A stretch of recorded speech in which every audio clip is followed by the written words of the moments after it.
Hello guys, welcome back to your YouTube channel SK study a way of success. मैं हूं आपका educator Shiv Mishra और यहां पर लेकर आए आप सभी के लिए 24 फरवरी में एकदम आने वाले सर पेपर सेट का सोल्यूशन। जी हां, फुल सोल्यूशन करने वाले हैं सर। अभी तक आपने वीडियो को लाइक नहीं किया तो यार वीडियो को लाइक कर दीजिए, चैनल को सब्सक्राइब कर दीजिए और अपने दोस्तों के साथ शेयर कर दीजिए। मैं एक चैलेंज देता हूँ। चैलेंज ये है कि सर वो 349 का धोखा कर सकते हैं रिचार्ज करवा के। वो जानते हो कौन है ना। लेकिन सर ये प्रॉमिस कर रहा है सीएम 101 रुपए दे लेकर आपसे धोखा कभी नहीं लेगा, क्योंकि सर हमको उसमें महाभारत बैच में ऐसा डिजाइन किए कि आपका देखिएगा। हिंदी का मैंने फुल क्लास दिया है विथ वो पेपर जो आपके बोर्ड में सर छपेगा, वो एकदम तगड़ा वाला सर पेपर मैंने डिजाइन किया है। उसको मैं दिया हूँ 10 सेट, उसका फुल पेपर लाइव सोल्यूशन। जो ज्वाइन नहीं किया भाई ज्वाइन कर लीजिए। उसके बाद आपका इंग्लिश का, उसके बाद फिजिक्स केमिस्ट्री भी आएगा लाइव आपका, ठीक है ना। बायोलॉजी चल रहा है, आर्ट वालों का चल रहा है, मतलब सबका डिजाइन मैं किया हूँ। और मैं ये जनवरी के मिड तक मैं पूरा सिलेबस कंप्लीट करवा दूंगा फुल पेपर का, ये मैं प्रॉमिस कर रहा है शिवम, ठीक है ना। तो जाइए महाभारत बैच ज्वाइन करिए, link in the description box या गूगल प्ले स्टोर से एसके स्टडी एप्लीकेशन को डाउनलोड करके महाभारत बैच ज्वाइन करिए। हजारों बच्चों अपने अपना सपना पूरा करें महाभारत बैच के साथ। और मैं चाहता हूं सर, कसम से मैं यही चाहता हूं कि सर आप लोग तगड़ा नंबर लेकर आए। देखिए यार, हम आपके पैसे की सर कद्र करते हैं, वैल्यू करते हैं। सर आप किताब लेने जाएंगे मार्केट में ना, तो 150 रुपए का क्वेश्चन बैंक आता है। मैं ये चैलेंज करता हूँ, आप क्वेश्चन बैंक मत लो। आप केवल महाभारत बैच के वो 10 सेट पेपर पढ़ लो। ये गारंटी देता है शिवम सर। पूरा प्रश्न छाप के आओगे, करके आओगे, ये गारंटी शिवम लिख के दे रहा है, ठीक है ना। हमने उसको इस तरह से कस्टमाइज किया है कि चाहे आर्ट से या साइंस से, सभी के लिए है। मैंने यहाँ पर आपको साइंस का जैसे फिजिक्स केमिस्ट्री बायोलॉजी भाई hand retain notes with one short video मैंने आपको दिया है वहां पे, मतलब बहुत तगड़ा कस्टमाइज करके दिया है। कम समय में तगड़ी तैयारी, इतना तक चैलेंज है कि 24 फरवरी का आपका बोर्ड परीक्षा है। आप 22 फरवरी के दिन, कुछ बच्चे होते कुछ नहीं पढ़े, 22 फरवरी के दिन आप उस बैच में ज्वाइन करिए 101 रुपए देकर, और वो 10 सेट पेपर पढ़ लीजिए रात भर, और जाइए एग्जाम में छाप के आएंगे, ठीक है ना। इतना सब उसकी कैपेसिटी है महाभारत बैच की। तो महाभारत बैच 1 डे सोल्यूशन है। कल एग्जाम है, आज पढ़ो, देन यू अचीव। अगर अभी से ज्वाइन किया तो भाई साहब मतलब सोने पे सुहागा है। तो जाइए link in the description box, Mahabharat batch join करिए, क्योंकि वहाँ पे पेपर के पीडीएफ एकदम तगड़े वाले मिल जाएंगे। आप प्रिंट आउट करा के पढ़ सकते हैं या फिर खोल के अपने मोबाइल में पढ़ सकते हैं, ठीक है ना। चलिए सर, आज हम लोग यहाँ पे देखने वाले सर 302 डीआई पेपर को सर हम लोग रफा दफा करेंगे, सॉल्व करेंगे सर, ठीक है ना। 100 नंबर का सर पूर्णांक रहेगा, पास होने के लिए 33 नंबर चाहिए। देखिए सर 33 तो सर हम पा जाएंगे, एक बात याद रखना। हम पढ़िए सर, कहीं से पढ़िए, लेकिन पेपर के लिए इंपॉर्टेंट टॉपिक के लिए सर भरोसा करिए एसकेएम पे। कसम सर, हम आपको वो सिलेक्टेड चीजें देंगे जो सर आपके एग्जाम में तगड़ा वाला एकदम फंसेगा। इसकी सर जिम्मेदारी मेरी है, आप टेंशन होके फ्री होके पढ़िए। ये 33 तो सर आपको हम ट्रिक से दिलवा देंगे। हमारा टारगेट क्या है सर, 100 में 100 है, ठीक। 3 घंटे 15 मिनट का सर समय मिलेगा, यही 3 घंटे 15 मिनट आपका सर जीवन तय करेगा। जी हाँ, जो आपका सर ये अमूल्य जीवन है ना, आपको जीवन में केवल एक बार ही बोर्ड परीक्षा देना है। तय कर लीजिए सर अभी से पढ़ना है या नहीं, ये आपके ऊपर निर्भर करता है। निर्देश प्रारंभ के जो 15 मिनट हैं आपको प्रश्न पत्र पढ़ने के लिए निर्धारित हैं। इस प्रश्न पत्र में 2 खंड है, दोनों खंडों के सभी प्रश्नों का उत्तर देना क्या है, आवश्यक है, बोले तो सर अनिवार्य है। सबसे पहले यहाँ पे सर खंड क है। जो सर खंड क है ये आपका 50 अंकों का पेपर में आएगा। देखिएगा जो आपका हिंदी का पेपर रहेगा सर 2 खंडों में विभाजित रहेगा, खंड क और खंड ख। तो सर खंड खंड क 50 नंबर का, खंड ख आपका 50 नंबर का, तो 100 नंबर का आपका डिवाइड रहेगा। सबसे पहले हम लोग यहाँ पे सर खंड क को सॉल्व करेंगे। किसको सॉल्व करेंगे, खंड क को सॉल्व करेंगे, ठीक है ना, कोई दिक्कत नहीं होना चाहिए। सबसे पहला प्रश्न है, आचार्य रामचंद्र शुक्ल ने हिंदी गद्य की प्रथम पुस्तक माना था, तो किसको माना था, भाषा योग वासिष्ठ को। जो आचार्य रामचंद्र शुक्ल थे, इन्होंने गद्य की प्रथम पुस्तक किसको माना था भैया, भाषा योग वासिष्ठ को माना था, याद कर लीजिएगा। उसके बाद यहाँ पे है गुलाब राय की रचना मेरी असफलताएं की विधा है। मैं आपको समझाता हूँ विधा मतलब क्या होता है, प्रकार होता है। क्या होता है, प्रकार होता है। तो यहाँ बोल रहा है बाबू गुलाब राय की रचना है, कौन सी रचना है, मेरी असफलता, ये एक इनकी रचना है। लेकिन किस प्रकार की रचना है, जैसे कहानी होती है, आत्मकथा होती है, ठीक है ना, उपन्यास होते हैं। तो ये किस पर है, तो ये सब निबंध पर आधारित है। क्या है, निबंध है, यानी कि एक प्रकार का क्या है, निबंध है, ठीक। अगला यहाँ पे आपका प्रश्न है, क्या है, ब्राह्मण पत्रिका के संपादक हैं भैया। ब्राह्मण जो पत्रिका है इसके संपादक कौन है, तो ब्राह्मण पत्रिका के संपादक याद कर लीजिए प्रताप नारायण मिश्र जी हैं। कौन भैया, प्रताप नारायण मिश्र जी जो हैं, ये ब्राह्मण पत्रिका के संपादक हैं। किसके हैं, ब्राह्मण पत्रिका के संपादक प्रताप नारायण मिश्र हैं। उसके बाद यहाँ पे हजारी प्रसाद द्विवेदी का उपन्यास है। सर हजारी प्रसाद द्विवेदी का कौन सा उपन्यास है, देखिएगा यहाँ पुनर्वा जो पुनर्नरवा है यह क्या है, हजारी प्रसाद द्विवेदी का एक उपन्यास है। यानी किस विधा की रचना है, अगर आपसे पूछा जाए कि हजारी प्रसाद द्विवेदी जी की जो पुनर्नरवा है यह किस विधा की रचना है, तो यह एक उपन्यास है। ये सब याद करने का तरीका है सर। उसके बाद अगला यहाँ पे है कन्हैयालाल मिश्र प्रभाकर की रचना है। सर कन्हैयालाल मिश्र प्रभाकर की रचना कौन सा है सर जी, माटी हो गई सोना, याद रखिएगा, माटी हो गई सोना किसकी रचना है सर, कन्हैयालाल मिश्र प्रभाकर जी की रचना है, माटी हो गई सोना, माटी हो गई सोना। उसके बाद यहाँ पे भारतेंदु, भारतेंदु युगीन कवि हैं, भारतेंदु युगीन कवि हैं सर, कौन है सर, प्रेम घन, प्रेम घन साहब जो है यह भारतेंदु युगीन कवि है सर। भारतेंदु युगीन कवि कौन है सर जी, प्रेम घन भाई साहब भारतेंदु युगीन कवि है। उसके बाद अगला यहाँ पे हुंकार काव्य के रचयिता है सर जी, हुंकार काव्य जो रचयिता है ये रामधारी सिंह दिनकर है। हुंकार काव्य के रचयिता सर कौन है, रामधारी सिंह दिनकर है। रामधारी सिंह दिनकर किसके सर, हुंकार काव्य के रचयिता है। प्रयोगवादी काव्य धारा के प्रमुख कवि हैं, प्रयोगवादी काव्य धारा के प्रमुख कवि सर कौन है, शमशेर बहादुर सिंह। शमशेर बहादुर जो सिंह है सर ये, यह प्रयोगवादी काव्य धारा के प्रमुख कवियों में से एक है। कौन है, शमशेर बहादुर सिंह, ध्यान दीजिएगा कौन है, शमशेर बहादुर सिंह। उसके बाद तीसरा सप्तक का प्रकाशन वर्ष है सर, 1959 ईस्वी में तीसरे सप्तक का प्रकाशन हुआ था। तो तीसरे सप्तक का प्रकाशन कब माना जाता है, 1959 माना जाता है। ठीक, उसके बाद यहाँ पे पल्लव से उद्धृत कविता परिवर्तन के रचयिता है, पल्लव से उद्धृत जो कविता है परिवर्तन, इसके रचयिता कौन है, सुमित्रानंदन पंत जी है। कौन भैया, सुमित्रानंदन पंत जी जो है यह पल्लव से उद्धृत कविता परिवर्तन के क्या आंसर रचयिता है। तो ये आपका 10 ऑब्जेक्टिव होगा। क्या हो गया, 10 ऑब्जेक्टिव, बहुत सिंपल तरीके से याद करना है, बहुत ज्यादा दिमाग में स्ट्रेस नहीं लेना है। सर स्ट्रेस क्यों ले, जब आपके अंदर ये चीज उठे ना तो अपने माँ बाप का चेहरा देख लीजिए और उसके बाद बढ़िया आ जाइएगा मुझसे पढ़ने के लिए।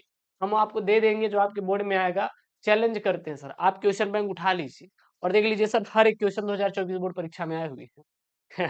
ठीक है, चलिए सर अगला यहाँ पे तीसरा, दिए गए गद्यांश पर आधारित निम्नलिखित प्रश्नों के उत्तर दीजिए। 10 नंबर का आएगा सर, मतलब यहाँ पे 5 क्वेश्चन रहेंगे और हर एक क्वेश्चन के 2 नंबर मिलेगा, तो 10 नंबर का आपका रहेगा। ये चीज मैं आपको बता दूं कि महाभारत बैच अगर ज्वाइन किए तो उसमें उसमें मैंने 10-10 सेट दिया है, 10 सेट जैसे हिंदी के दे दिया। इंग्लिश के सर 7 से 8 सेट देंगे, सफिशियंट है। इंग्लिश का पेपर सर उतना सेट पढ़ लीजिए विद वीडियो सोल्यूशन के साथ, और मैं लाइव ही करवाता हूँ चीजों को, ठीक है ना, सॉल्व करवाता हूँ। उतना सफिशियंट है, पढ़ लीजिए। ये चैलेंज करता है सीएम सर, हर एक क्वेश्चन बोर्ड परीक्षा में करके आओगे। तो महाभारत बैच की एक कैपेसिटी है, चाहे आर्ट से या साइंस से, जाकर ज्वाइन कर लीजिए। मैं आपका मिड जनवरी तक पूरा एकदम पूरा पेपर आपको दे देंगे, ताकि उधर आपके लिए 10-15 दिन बचे, आप रख लीजिए उसको, काम खत्म हो जाइए, ठीक है ना। उसको इस प्रकार से डिजाइन किए हैं कि वन डे अगर आपके अंदर वो कैपेसिटी है सर, हम एक दिन में तैयार कर लेंगे, तो कोई दिक्कत नहीं यार। 24 को पेपर है, 22 को ज्वाइन कीजिए, तगड़ा एकदम तोड़ देंगे नंबर, ये गारंटी सीएम की है। यहाँ पे देखिए गद्यांश क्या है, मैं आपको without pen and paper approach बताऊंगा। विदाउट पेन एंड पेपर मतलब छोड़ दो कलम को, रख दो, मैं आपको तरीका बता रहा हूं, इसको देखिएगा, पहचानने का तरीका। निंदा कुछ लोगों की पूंजी होती है, बड़ा लंबा चौड़ा व्यापार फैलाती है। वे इस पूंजी से कई लोगों की प्रतिष्ठा ही दूसरों की कलंक कथाओं के परायण परायण पर आधारित होती है। बड़े रस विभोर होकर वे जिस किस की सत्य कल्पित कलंक कथा सुनाते हैं और स्वयं को पूर्ण संत समझने समझाने की तुष्टि का अनुभव करते हैं। मैं सबसे पहले आपसे पूछूं, सर ये लिया कहाँ से गया है, कौन सा चैप्टर है, तो सर कुल मिला के आपके जो चैप्टर है सर ये, वो जैसे पहला हो गया आपका राष्ट्र का स्वरूप है, दूसरा है आपका क्या है, अशोक का फूल है, फिर भाषा और आधुनिकता है, फिर क्या है सर ये आपका, इसी प्रकार से फिर उसी में सर निंदा रस, क्या है, निंदा रस। अब सर वो जो चैप्टर है निंदा रस, उसमें सर निंदा लिखा हुआ है, यहाँ पर भी क्या लिखा हुआ है, निंदा लिखा हुआ है। तो समझ गए ना, क्योंकि वो चीजें अगर भाषा और आधुनिकता से, तो भाषा के बारे में, शब्दों के बारे में वहां पर उल्लेख रहेगा। ये सर किससे है, निंदा से है, तो निंदा के बारे में दिया रहेगा, ठीक है ना। तो ये कहां से लिख देंगे, उपयुक्त गद्यांश के लेखक पाठ का नाम लिखिए, तो लिख देंगे प्रस्तुत गद्यांश हमारी पाठ्य पुस्तक निंदा रस निबंध से अवतरित है, और इसके लेखक कौन है, हरिशंकर परसाई है। कौन भैया, हरिशंकर परसाई जी हैं। उसके बाद यहाँ देखना है, यहाँ पे रेखांकित अंश की व्याख्या लिखिए, क्या लिखिए, रेखांकित अंश की व्याख्या कीजिए। बहुत प्यार से सॉल्व करेंगे, बहुत टेंशन नहीं लेना है। सर कैसे सॉल्व करेंगे, मान के चलिए आपका स्कूल है, आप स्कूल जाते हैं, अरे गुरुदेव हम थोड़ी ना स्कूल जाते हैं, हम तो गुरुदेव उसको देखने जाते थे, बट वो आते ही नहीं, तो गुरुदेव छोड़ दिए थे। हाँ ये गलत बात है, ये गलत बात है, करी जाए, ऐसा नहीं करने का, ठीक ना। तो देखिएगा अगर यहाँ बोल रहा है सर निंदा रस और ये बोल रहा है रेखांकित अंश की व्याख्या, सर रेखांकित अंश है क्या? तो सबसे पहले एक बात याद रखना, आप स्कूल जाते हैं, रिंकी की चिंकी से हो गई लड़ाई, अब उनके बीच केवल गाली गलौज हुआ था, बट आप घर पे आए तो क्या कहे, मम्मी रे मम्मी, अरे रिंकी और चिंकी भी लाते हैं घूचा, मारपीट, बाल उखाड़ लिए थे, मतलब बातों को आप बढ़ा चढ़ा के एक्सप्रेस कर रहे हैं ताकि आपको उनके द्वारा क्या मिले, मम्मी के द्वारा अटेंशन मिले, ठीक है ना? हाँ हाँ हाँ हाँ, और बताओ क्या हुआ था? तो वही क्या है सर, रेखांकित अंश की यहाँ व्याख्या है, मतलब ये जो लाइनियां है यहाँ पे ना, ये जो लाइनियां है, आप इसी को थोड़ा तोड़ मरोड़ के जोड़ जाड़ के थोड़ा बड़ा एक्सप्लेन कर देना, वो क्या हो जाएगा, रेखांकित अंश की व्याख्या हो जाएगा। क्लियर है? क्लियर है? इसी को अगर ना बढ़ा चढ़ा के लिख दीजिए, रेखांकित अंश की क्या हो जाएगा, व्याख्या हो जाएगा, और कुछ भी नहीं करना है, नथिंग, और कुछ भी नहीं करना है, ठीक है ना? या फिर आप सेम टू सेम छाप दीजिए, तब भी आपको 1 नंबर मिलेगा, थोड़ा बढ़ा चढ़ा के लिख देंगे आपको 2 नंबर मिलेगा। अर्थात कुछ लोग निंदा को अपनी पूंजी समझते, देखिए वही लिखा हुआ है, जैसे एक व्यापारी अपनी पूंजी के प्रति अत्यधिक मोह रखता है और उससे लाभ प्राप्ति की उम्मीद भी रखता है, और उन्हें लगता है कि किसी प्रतिष्ठित व्यक्ति की निंदा करके उसे पदच्युत कर उस स्थान पर, मतलब उसको हटा के हम वहां पर स्वयं स्थापित हुआ जा सकता है, लेकिन वास्तव में ऐसा नहीं। जैसे मान लीजिए कोई भी है, कोई भी है भैया, मान लीजिए प्रधानमंत्री जी हैं, अब आप चाह रहे हैं कि सर हम प्रधानमंत्री वहां बने, तब आप उनकी बुराई करेंगे ताकि उनको लोग वोट ना देख के किसको दे, आपको वोट दे, किसको दे, आपको वोट दे। तो वही क्या है भैया, निंदा, और कुछ भी नहीं है। उसकी बात है यहाँ पे, निंदा किसकी पूंजी होती है, सर ढूंढने का तरीका सीखिए, सीखिए, रटना नहीं है।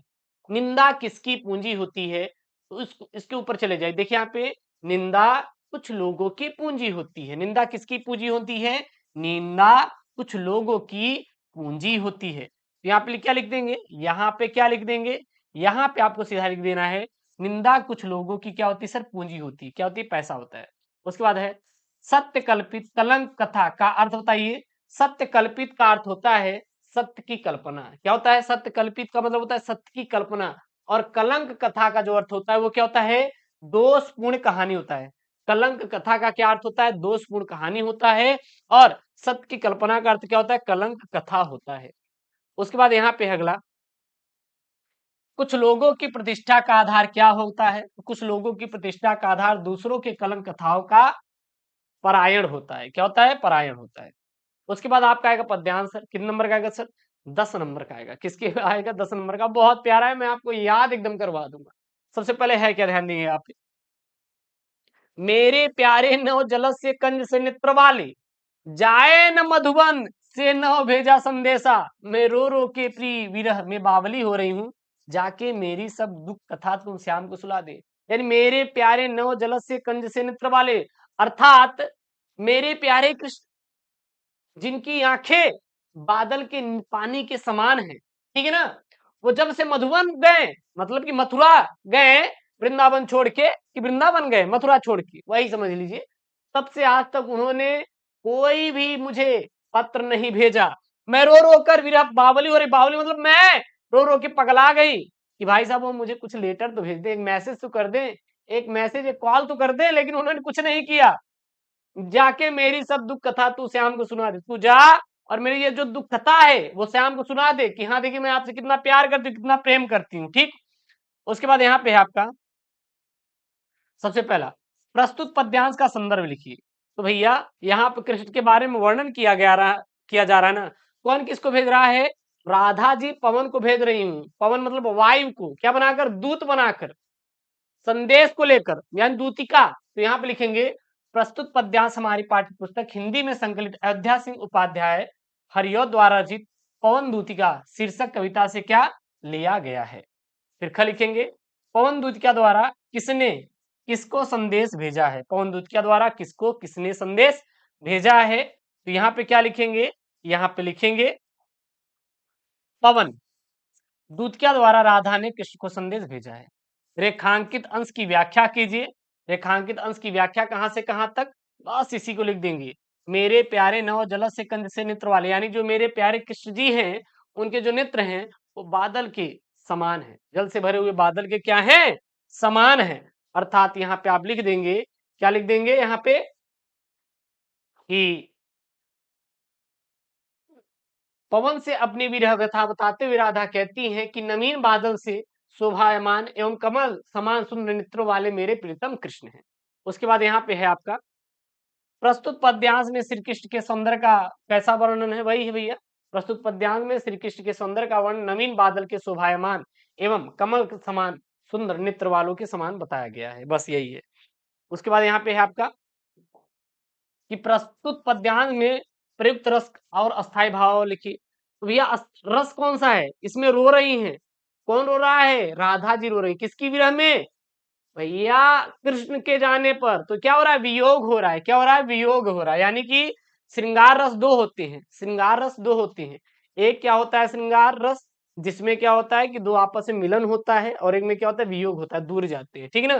प्रस्तुत पद्यांश में जो रस है वो वियोग श्रृंगार रस है, और इसका स्थायी भाव क्या होता है, रति है। क्या है, रति है, ठीक। उसके बाद यहाँ पे आपका किन में से किसी एक लेखक का साहित्यिक परिचय देते हुए उनकी प्रमुख कृतियों का उल्लेख कीजिए। अधिकतम शब्द 80 शब्दों में लिखना है, पेपर में डायरेक्ट बोला है 80 शब्द, तो ठीक है लिखेंगे। यहाँ पे हरिशंकर परसाई हैं, प्रोफेसर सुंदर रेड्डी हैं, आचार्य हजारी प्रसाद द्विवेदी हैं। तो यहाँ पे हम प्रोफेसर सुंदर रेड्डी को लिख रहे हैं, क्या लिखेंगे, प्रोफेसर सुंदर रेड्डी का जन्म 1919 में आंध्र प्रदेश के बेल्लूर जिले के बल्लू ली बत्तुलपिल्ली नामक ग्राम में हुआ था। प्रोफेसर सुंदर रेड्डी आंध्र प्रदेश विश्वविद्यालय में हिंदी विभाग के अध्यक्ष रहे, और प्रारंभिक शिक्षा संस्कृति एवं तेलुगु भाषा में हुई। और रेड्डी जी आंध्र प्रदेश विश्वविद्यालय में स्नातकोत्तर अध्ययन और अनुसंधान विभाग के अध्यक्ष भी रहे, और इनके निर्देशन में हिंदी और तेलुगु एक तुलनात्मक अध्ययन ग्रंथ पर शोध कार्य भी हुआ, और इनका निधन 2005 ईस्वी में हो गया था, ठीक। उसके बाद लिखेंगे इनका साहित्यिक परिचय।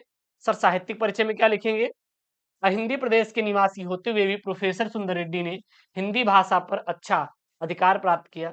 राष्ट्रवादी हिंदी प्रचारक, प्रख्याता साहित्यकार एवं तुलनात्मक साहित्य के मूर्धन्य समीक्षक, श्रेष्ठ विचारक, समालोचक एवं निबंधकार प्रोफेसर जी सुंदर रेड्डी दक्षिण भारतीयों के लिए हिंदी एवं उत्तर भारतीयों के लिए दक्षिणी भाषाओं के लिए अध्ययन की प्रेरणा दी है। इन्होंने हिंदी भविष्य भाषाइयों के लिए तमिल, तेलुगु, कन्नड़ और मलयालम साहित्य की रचना की है। वे आजीवन भाषाई एकता के लिए प्रसारत रहे, और इनके अनेक निबंध हिंदी, अंग्रेजी एवं तेलुगु पत्र पत्रिकाओं में क्या हुए, सब प्रकाशित हुए।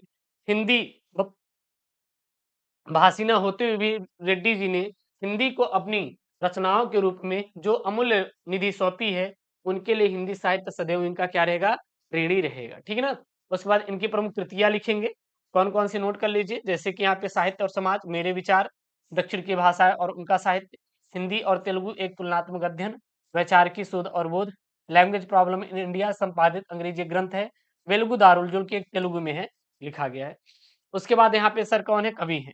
सर कवि में किसका किसका दिया है, मैथिली शरण गुप्त है, रामधारी सिंह है, और कौन भैया पे अज्ञे साहब है, कौन है, अज्ञे है। अगर आप महाभारत बैच ज्वाइन किए तो आपको ये तीनों का सोल्यूशन आपको मिलेगा, हर एक सेट में एक अलग अलग से देख रखा है मैंने, मतलब बहुत अच्छे तरीके से डिजाइन किया। तो जाइए, अगर नहीं ज्वाइन किए तो यार 100 रुपये कुछ बहुत बड़ी बात नहीं है, कसम से वो करवा देंगे, आपका पूरा सूल करवा देंगे, हिंदी के दिन ही आपका सूल करवा देंगे 101 रुपए। बाकी जो है सर वो तो बोनस एक्स्ट्रा है, ठीक है ना। बाकी सर देख लीजिएगा, मैं कुछ नहीं बोलूंगा। अगला यहाँ पे सर क्या है, जयशंकर प्रसाद का साहित्यिक परिचय, प्रमुख कृतियां। इसमें क्या लिखेंगे, जयशंकर प्रसाद का जन्म काशी के एक प्रतिष्ठित वैश्य परिवार में सन 1889 में हुआ था। इनके पिता का नाम देवी प्रसाद था, और ये तंबाकू के प्रसिद्ध व्यापारी थे। बचपन में ही पिता की मृत्यु हो जाने से इनकी प्रारंभिक शिक्षा घर पर हुई, और घर पर ही इन्होंने हिंदी, अंग्रेजी, संस्कृत, उर्दू, फारसी का गहन अध्ययन किया, और ये बड़े मिलनसार, हसमुख तथा सरल स्वभाव के थे। इनका बचपन बहुत सुख में बीता, किंतु उदार प्रकृति तथा दानशीलता के कारण ये ऋणी हो गए, और अपनी पैतृक संपत्ति का कुछ भाग बेचकर इन्होंने ऋण से छुटकारा पाया। और ये बड़े स्वाभिमानी थे, और अपनी क्या सर यहाँ पे, भैया यहाँ पे चला गया क्या, ठीक है ना। ये अपनी कहानी अथवा कविता के लिए पुरस्कार रूप एक पैसा नहीं लेते थे।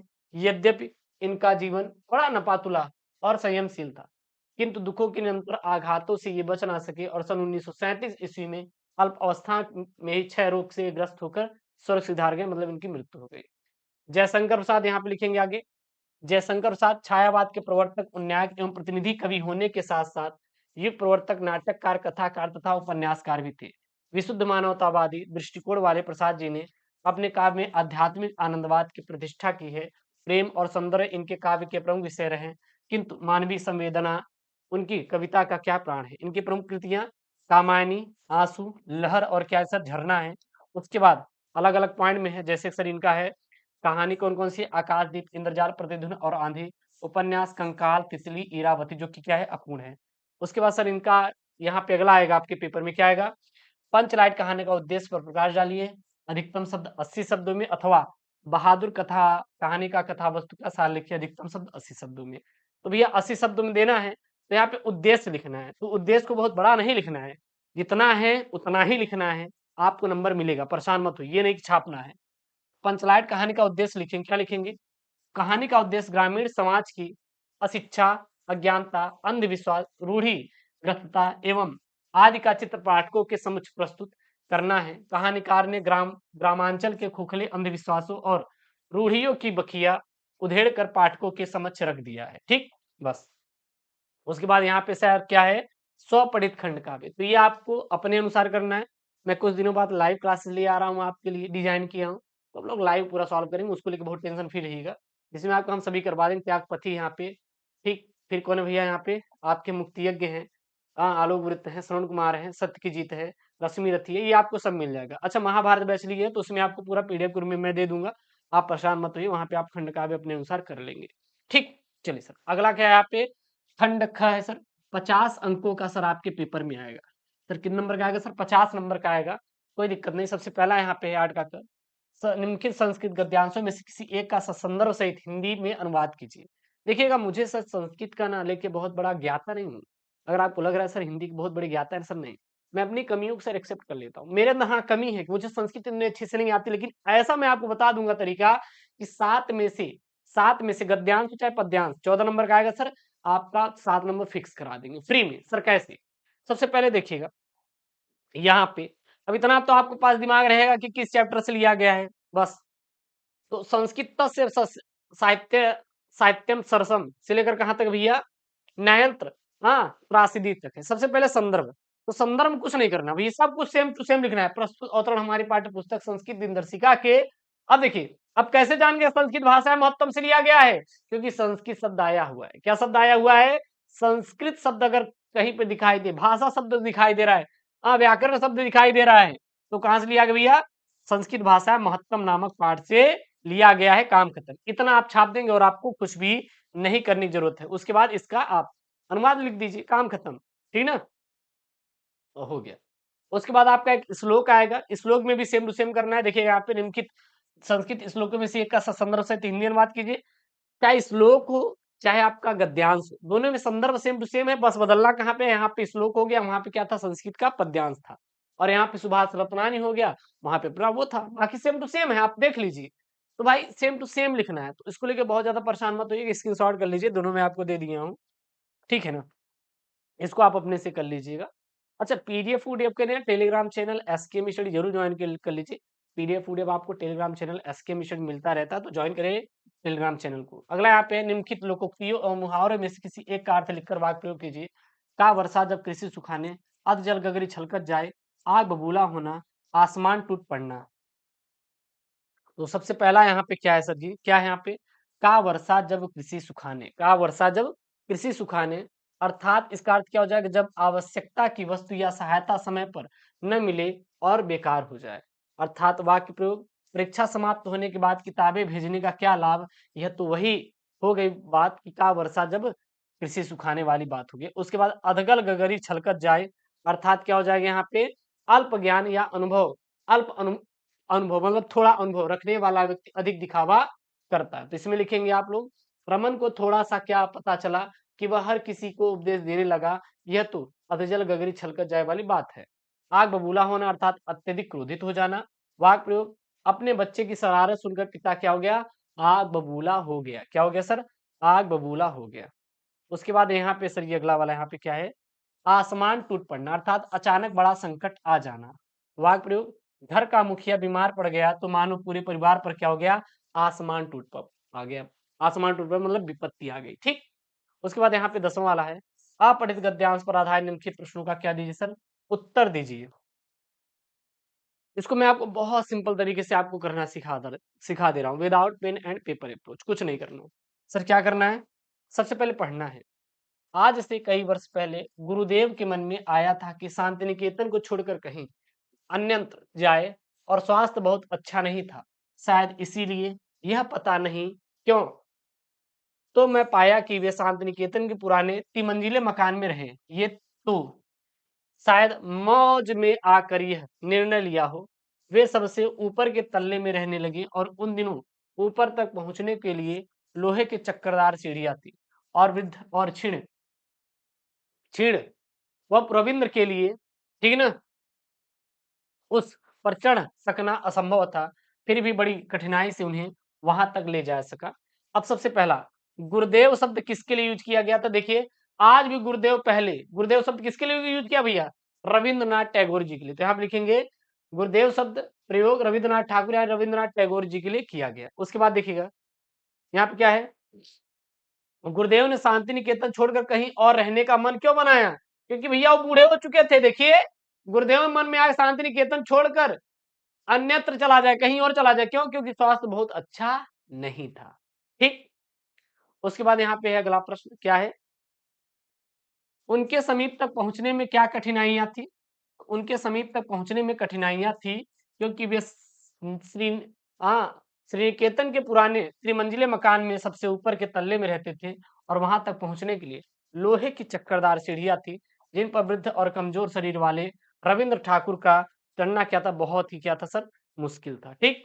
उसके बाद यहाँ पे शब्द युग्म है, जैसे कि यहाँ पे अम्ब और अम्बु। अम्ब मतलब क्या होता है? माता होता है। अम्ब मतलब क्या होता है? पानी होता है। भवन और भुवन, तो भवन मतलब क्या होता है? घर होता है। भुवन मतलब क्या होता है सर? संसार होता है। क्या होता है? संसार होता है। उसके बाद यहाँ पे अगला है, यहाँ पे क्या है, निम्नलिखित शब्दों में से किसी एक शब्द के दो अर्थ लिखिए। वारिद, द्विज और मित्र। तो वारिद का क्या क्या होता है, लिख लीजिए। वारिद का होता है मेघ और जल देने वाला, अर्थात बादल। द्विज मतलब ब्राह्मण भी होता है और पक्षी भी होता है। मित्र मतलब दोस्त, सखा और सूर्य भी होता है। ठीक। उसके बाद निम्नलिखित वाक्यांशों में एक शब्द का सही अर्थ लिखिए, मतलब चयन करके लिखना है। जिसका कहीं अंत ना हो, अनंत कहते हैं सर। कम बोलने वाले को मितभाषी बोलते हैं। मितभाषी मतलब थोड़ा बोलने वाला। ठीक। उसके बाद यहाँ पे दो वाक्यों को शुद्ध करके लिखिए, हम सभी को करके लिख देंगे। पुत्री पराया धन होता है, नहीं होती है। पुत्री पराया धन मानी जाती है या फिर होती है, ऐसा लिख सकते हैं। आज मेरा बड़ा भाई आ गया, मतलब कि आज मेरा बड़ा भाई भाई आया है। तुम मेरे को पुस्तक दे दो, नहीं, तुम मुझे पुस्तक दे दो।